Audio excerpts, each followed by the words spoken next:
What if your deepest heartbreak wasn't meant to destroy you, but to rewire you into someone no one can ever manipulate again? Carl Jung once uncovered a transformation so profound that he called it dangerous, not because it harmed people, but because it turned survivors of narcissistic abuse into something entirely new, something the world had never seen before. Most people believe healing from trauma is about getting back to who you were before.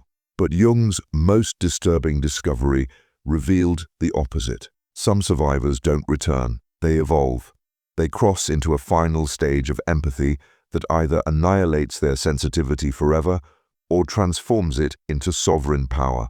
Today, I'll share Jung's account of what he called the sovereign empath, the ultimate stage of empathic development that emerges only after surviving the crucible of narcissistic abuse. The origin of the discovery. In his private notes, Jung described a patient simply as M.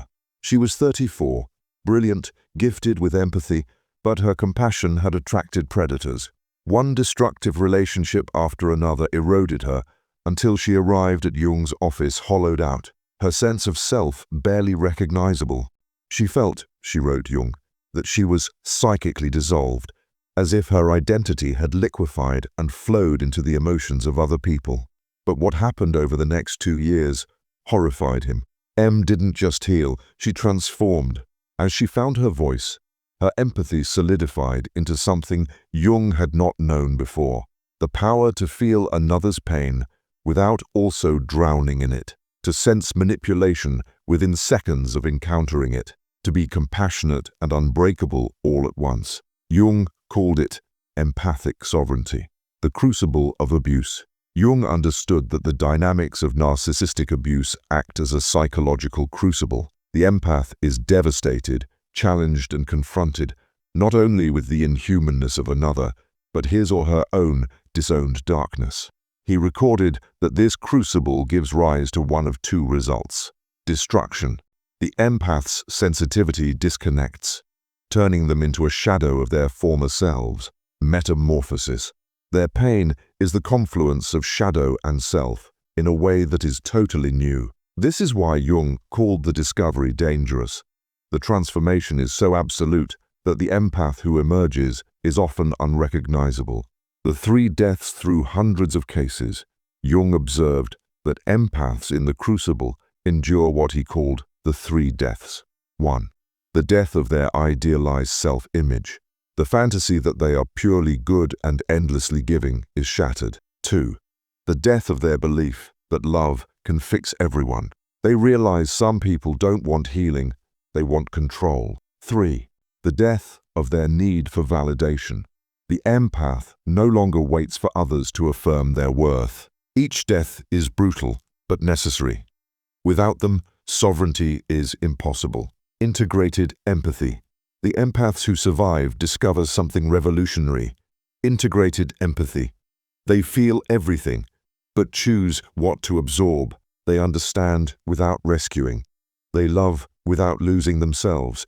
This isn't numbness, it's mastery. Jung compared it to the skill of meditation masters, except forged not through decades of spiritual practice, but through fire and betrayal. One sovereign empath described it as, "I no longer carry everyone's pain. I witness it, but it no longer consumes me." The 4 pathways of survivors. Jung classified survivors of narcissistic abuse into 4 categories. 1. The dissolved empath. Sensitivity destroyed, identity lost. They live as echoes of themselves, cloistered in victimhood. 2. The armored empath. They turn off their empathy. There's such a barrier that rises between them and their gift. Safe, but numb. 3. The wounded healer. They transmute pain into purpose, changing the world, but often caught in the loop of needing to be needed. 4. The sovereign empath. The rarest path. They integrate their shadow, hold compassion without losing power, and become immune to manipulation. Only the last group reaches the dangerous stage Jung found so unsettling. Signs of sovereign empathy. Jung listed specific traits that mark this final transformation. Unbreakable boundaries. Not walls, but conscious choice deciding what enters and what does not. Compassion without entanglement. They feel deeply but don't collapse under others' pain. Instant detection of manipulation, not with anger, but with clarity. Archetypal wisdom. They understand human behavior at the deepest level. Perhaps most telling, Jung noted that their very presence unsettled others. People instinctively sensed they could see through defenses. The burden of transformation. But this gift came with a heavy cost. Jung described three main dangers. 1. Isolation. Sovereign empaths often felt alienated, unable to connect with those still unconscious. 2. The weight of sight. They could no longer unsee human patterns of deception and denial. 3. The Cassandra complex. They saw truths others could not accept, leaving them dismissed or rejected.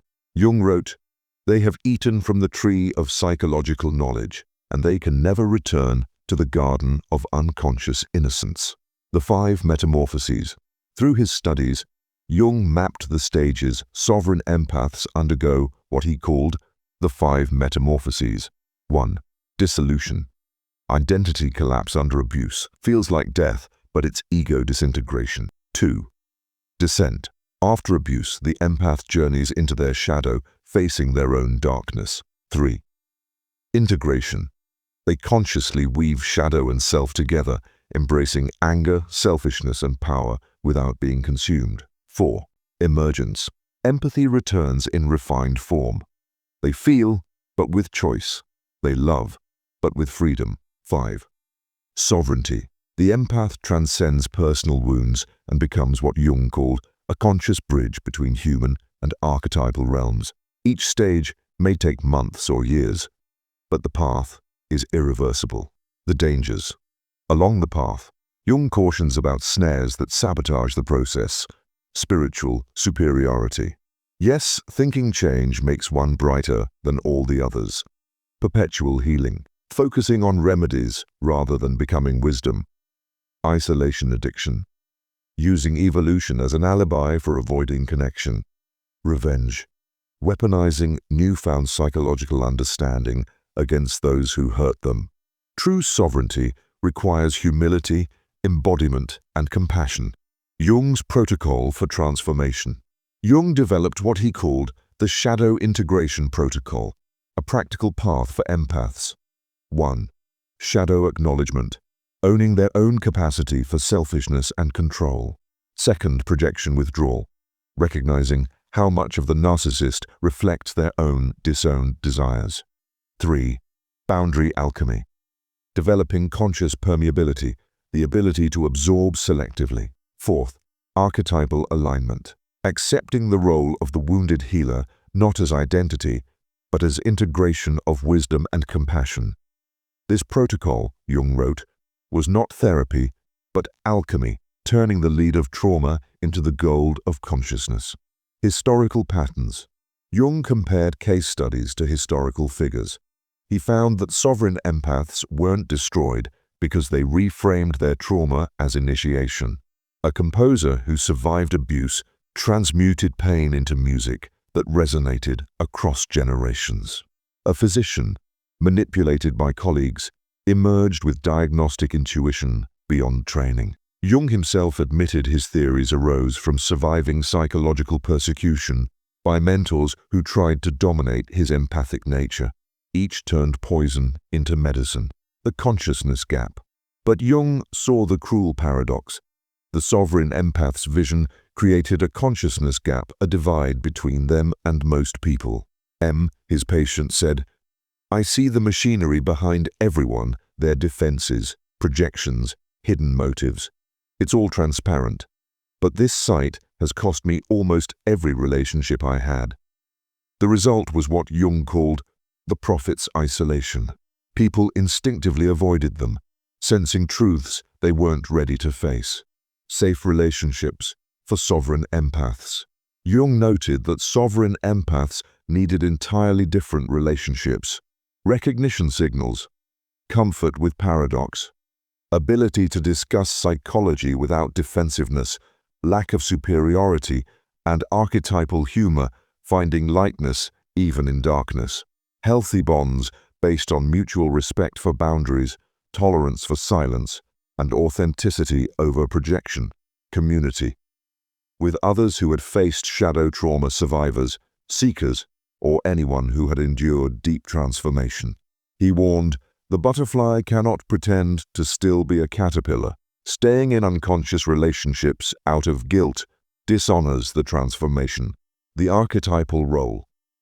Jung felt that sovereign empaths are becoming an integral part of our global culture.